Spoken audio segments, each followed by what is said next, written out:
Vibes na kami pagdating sa comedy, pero that time, parang, akala ko nagbibiro lang siya na gawin mo na lahat sa akin, wag lang yung buhok.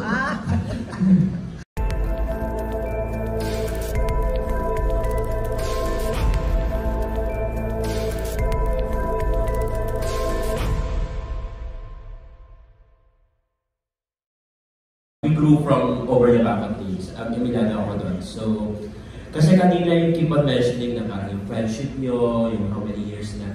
Nagkaroon ba kayo ng moment na nagkatampuhan, nag-away ba kayo? Kasi it's everything stars, glitters, everything eh. Pag sinabi mo, Jano, Anjo, yan yung parang epitome of best friends and friendship talaga eh. Dumating ba kayo sa moment na yun?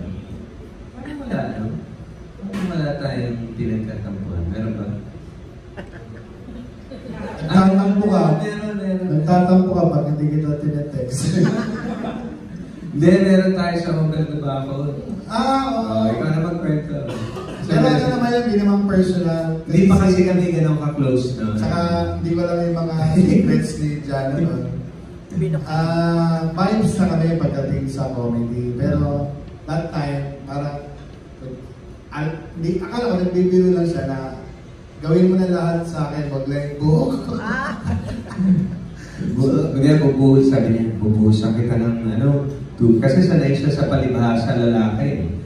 Sabi niya, Tol, bubuhusan kita. Huwag na, hindi na kailangan niya. Hindi. Sabi ko, huwag na. Action! So, exit naman talaga ako, exit frame. Sabay uwi na ako. So yun lang. I think, yun eh, yung Over the Back, first year lang yata yun. Nagkaroon kami na. Hindi pa tayo close. Pero after nun, wala na. We were stronger as friends. In fact, I consider him my brother. Kasi sa tagal ng samahan niyo, para na kayong blood brother eh. Kasi, and ang importante sa amin kasi hindi lang yung trabaho, yung personal namin. Marami may problema ako, kwento ko sa kanya. Ako kasi eldest, si Jalo naman, nag-iisang lalaki sa kanila. May anak kasi dito sa labas. Sa pagkamaalam ko. So, parang, madali sa amin, naging comfortable kami sa isa't isa.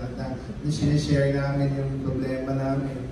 Problema ng mag-asawa, problema ng anak, problema ng trabaho.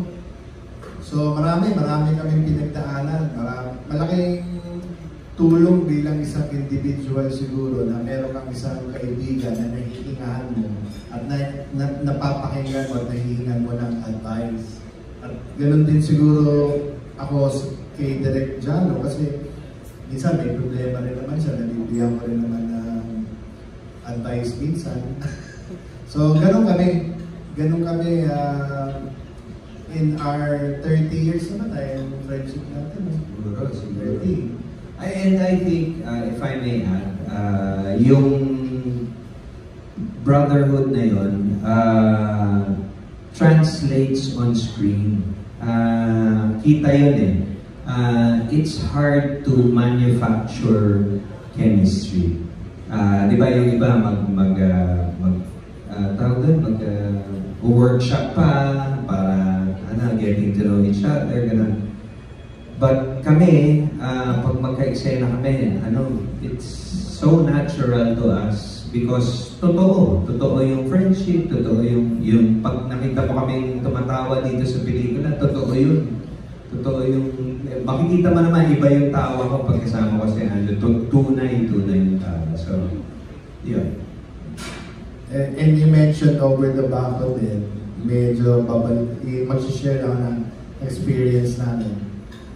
Nung panahon ng Over the Back, most of the time, we revised the script.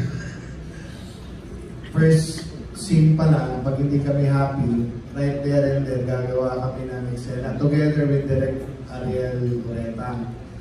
So siguro si Direk sanay na rin na nakakaisip, nade-develop yung creativity kasi gumagawa kami ng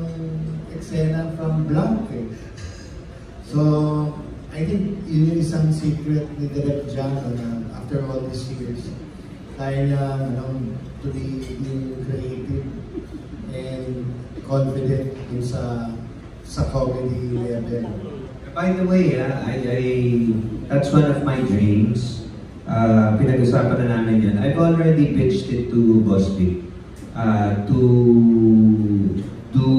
to go back to Over Trabajo, a reunion movie maybe.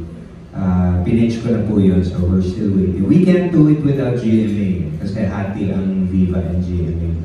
But hopefully it pushes through.